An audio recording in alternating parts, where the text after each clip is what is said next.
Supreme court में सुन्नी इत्तेहाद council की मखसूस नशिस्तों से मुताल्लिक केस की समाअत के दौरान चीफ जस्टिस काजी फाइज ईसा ने रिमार्क्स दिए। छोड़ दें, इलेक्शन कमीशन या सुन्नी इत्तेहाद क्या सोच रहा है।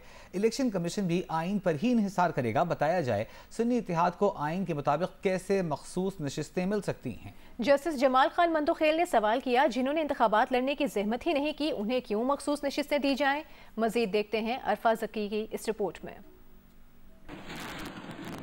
सुप्रीम कोर्ट में चीफ जस्टिस काजी फाइज ईसा की सरबराही में फुल कोर्ट ने सुन्नी इत्तेहाद काउंसिल को मखसूस नशिस्तें मिलने से मुतालिक केस पर समाअत की।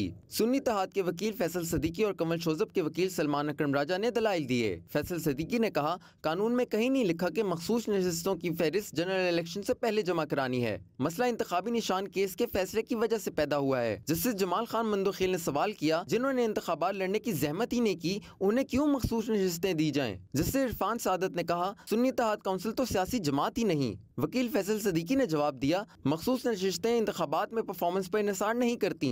चीफ जस्टिस ने कहा, पीटीआई अब भी सियासी जमात का वजूद रखती है तो दूसरी जमात में क्यों शामिल हुए और सुन्नी इत्तेहाद ने दूसरी जमात में शमूलियत इख्तियार करके खुदकुशी क्यों की। आप कह सकते थे कि पीटीआई में शामिल हो रहे, कहानी खत्म हो जाती। जस्टिस अतमिनुल्लाह ने कहा, सुप्रीम कोर्ट के फैसले के बाद इलेक्शन कमीशन ने तहरीक इंसाफ को सियासी जमात तस्लीम किया। इंतखाबी निशान वापस लेने से सियासी जमात खत्म तो नहीं हो जाती। चीफ जस्टिस ने वकील फैसल सदीकी से कहा, जब इमरान खान वजीर आजम थे उन्होंने इंट्रा पार्टी इंतखाबात नहीं कराए, किसी पर ऐसे उंगलियां ना उठाएं। हमने इंतखाबात की तारीख दिलवाई थी। दौरान समाअत चीफ जस्टिस ने सलमान अकरम राजा को मुखातिब करते हुए कहा, आइन की धज्जियां ना उड़ाएं, 86 लोगों की बात ना करें। आप एक दरख्वास्त गुजार के वकील हैं, 86 दरख्वास्त गुजारों के नहीं। कल एमक्यूएम आपके साथ थे, आज नहीं। कल सुन्नी इत्तेहाद ने भी ऐसा किया तो क्या दोबारा हमारे पास आएंगे। वकील सलमान अकरम राजा ने कहा, इलेक्शन कमीशन की जिम्मेदारी साफ शफाफ इंतखाबात कराना थी। दिल बहुत कुछ कह रहा लेकिन दलाइल दिमाग से दूंगा। सुन्नी इत्तेहाद एक्टिव सियासी जमात थी। आजाद उम्मीदवार 3 रोज बाद भी किसी जमात में शामिल हो सकते हैं।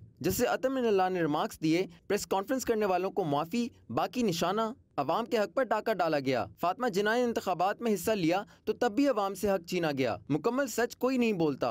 इलेक्शन पर संजीदा सवालात उठाए गए। 2018 में भी यही हुआ। क्या एक सियासी जमात को ये चैलेंजेस भुगतने के लिए छोड़ दें? ये सियासी जमात का नहीं, इसके वोटर्स का मामला है। केस की समाअत कल 9:30 बजे तक मुलतवी कर दी गई। नुमाइंदा खसूसी अब्दुल कयूम सदीकी के साथ अरफा फिरोज की, Geo News, Islamabad. Chairman senate Yousuf Raza Gilani ने कहा है कि मुस्लिम लीग नून से सुलह हो गई है, मीडिया वाले पीछे रह गए हैं, न्यूज़ नहीं बना सके। ये बात उन्होंने जेहलम में मीडिया से गुफ्तगू करते हुए कही। यूसुफ रजा गिलानी ने कहा कि नून लीग ने पीपल्स पार्टी के तहफ़्फ़ुज़ात दूर कर दिए हैं। पीपल्स पार्टी धमकी देने वाली जमात नहीं है। नून लीग को वोट देंगे, बजट पास कराने का हिसाब बनेगी। देखें, आप बहुत पीछे रह गए हैं, आप न्यूज़ नहीं बना सक रहे, वो हमारी सुलह हो गई है और हमारे जितने भी पॉइंट्स थे वो उन्होंने मान लिए। वो हमारी ये पहली जो तरजीह थी, स्पेस इन पंजाब। हम पार्ट ऑफ द गवर्नमेंट नहीं हैं, हम उनकी मदद कर रहे हैं। धमकी हम पीपल्स पार्टी नहीं देती। मैंने पहले कहा है वो मैच्योर जमात है। हाँ, अलबत्ता केपी की बात करें तो वहाँ कुछ लीडर हैं जो धमकी देते हैं। जेयूआई के अमीर मौलाना फजलुर रहमान ने ऑपरेशन अज़्म इस्तेहकाम को ऑपरेशन अदम इस्तेहकाम करार दे दिया। कोयटा में गुफ्तगू करते हुए मौलाना फजलुर रहमान ने कहा कि इस ऑपरेशन से मुल्क मजीद कमजोर होगा। एस्टेब्लिशमेंट को बालादस्ती की ख्वाहिश की, फिर उसे हर शोबे में अपनी बालादस्ती कायम करने, इस पर ज़िद को, ये कौन सी लत है जो उनको पड़ गई है। इस वक्त मुल्क में रियासत के रिट न होने के बराबर, और इन्होंने अब ऐलान किया है कि हम अज़्म इस्तेहकाम ऑपरेशन शुरू करेंगे। ये अदम इस्तेहकाम ऑपरेशन है जो पाकिस्तान को और कमज़ोर करेगा। आप बताएं कि जहां किसी इजलास में वर्दी वाला मौजूद होगा वहां फैसले वर्दी करेगा या बाकी लोग करेंगे। आइन एक मिसाक़ मिल्ली है,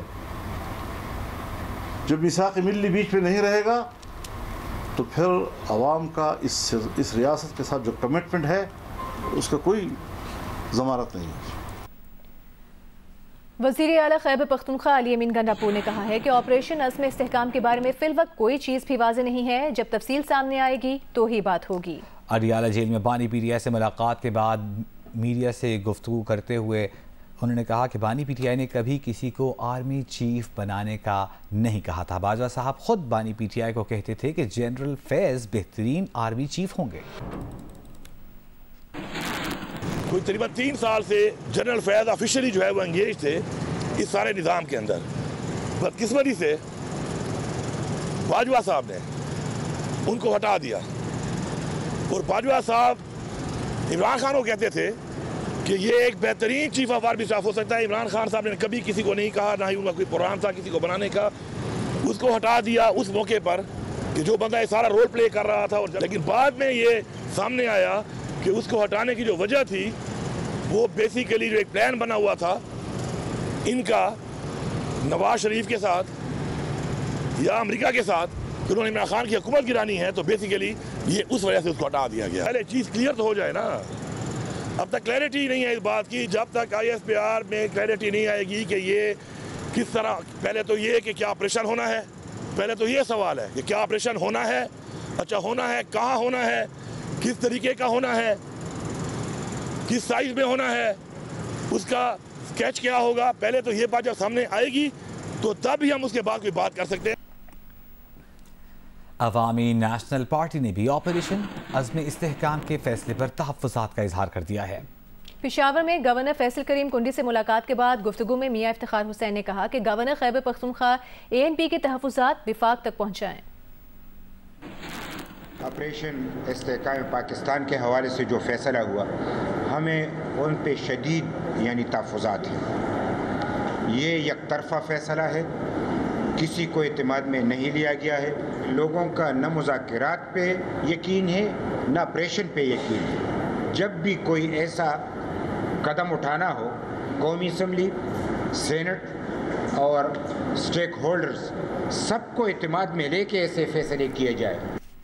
वज़ीर दिफा ख्वाजा आसिफ ने दावा किया है कि एपेक्स कमेटी इजलास में वज़ीर आला खैबर पख्तूनख्वा ने ऑपरेशन अज़्म इस्तेहकाम की मुकम्मल हिमायत की, किसी मौके पर मुखालिफत नहीं की। अगर इस मीटिंग की कोई रिकॉर्डिंग हुई तो वो मीडिया को दे देंगे।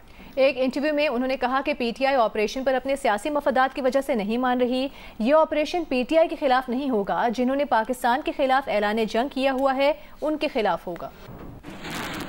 नवाज शरीफ के साबिक तर्जुमान मोहम्मद जुबैर ने तस्लीम किया है कि उनके पास नवाज शरीफ की जनरल बाजवा से मुलाकात का कोई सबूत नहीं है। उन्होंने इस बारे में लोगों से सुन रखा था। उनका कहना था कि इस मीटिंग की उनके पास कोई बाज़ाबिता तस्दीक नहीं थी। ये बात उन्होंने निजी TV के इंटरव्यू में कही। ननकाना साहब में गुरुद्वारा जन्म आस्थान पर महाराजा रंजीत सिंह की बरसी की 3 रोज़ा तकरीबात जारी हैं। मुल्क भर से और बैरून मुल्क से आए सिख यात्री 3 रोज़ा तकरीबात में अपनी मजहबी रसूमात अदा कर रहे हैं। सिख यात्री ननकाना में 7 गुरुद्वारा जात की यात्रा भी करेंगे।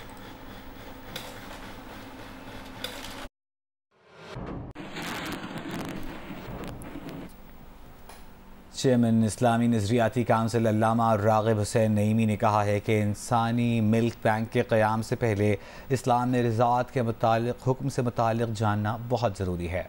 जियो पाकिस्तान में खुसूसी गुफ्तगू करते हुए चेयरमैन इस्लामी नज़रियाती काउंसिल का कहना था कि जिस तरह खून के रिश्तों की हुर्मत है, उसी तरह एक माँ का दूध पीने से भी बच्चे के नए रिश्ते कायम हो जाते हैं। अगर इंसानी मिल्क बनाना है तो उसके लिए रज़ात के हुक्म को जानना ज़रूरी है। अगर दूध देने वाली खातून, दूध पीने वाले बच्चे का मुकम्मल रिकॉर्ड रखा जाए, बेफॉर्म की तर्ज पर रजिस्ट्रेशन की जाए और इसको नादरा के साथ लिंक कर दिया जाए तो फिर ऐसे मिल्क बैंक के बारे में सोचा जा सकता है।